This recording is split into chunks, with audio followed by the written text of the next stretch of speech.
Det här är en helt ny sorts avtal. Jag brukar alltid när jag pratar om TTIP ha med mig några av de gammaldags avtalen. Sveriges avtal med Madagaskar eller Sveriges avtal med Kina till exempel. I princip inom våra gamla avtal är mer än 30 sidor. Det brukar vara mellan 8 och 22 ungefär. Och då säger man att vi ska inte diskriminera andra och vi ska handla fritt. Men man har ingen som helst avsikt för att hålla på och påverka varandras lagstiftning. Men det finns den här domstolen. Den finns alla de här, men den blir knappt använd eftersom det finns väldigt lite att bygga på.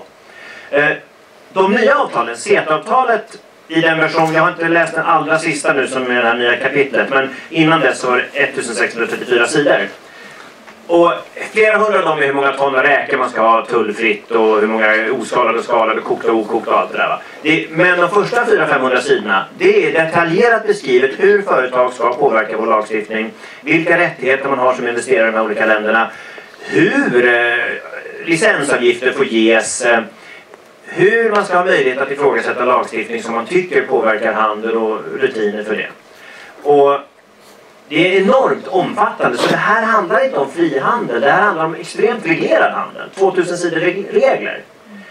Och om det finns i CETA, kan man tänka sig att man kopierar det? Ja, det är hela syftet. Om man tittar på, det finns 3 av den här nya sorters avtal som pågår nu. Det är TPP som också är färdigförhandlat med USA och andra sidan Stilla havet. Sen är det CETA, EU-Kanada. Sen är det TTIP, EU-USA. Finns det dessutom TISA som är ett ämnesbegränsat avtal. Alla de här nya avtalen är helt nya. Att man går in och petar exakt hur man ska komma överens om hur vi ska acceptera varandras regler. Det är det som är nytt med avtalen. Det är inte frihandel längre, det är detaljerad överstatlig reglering.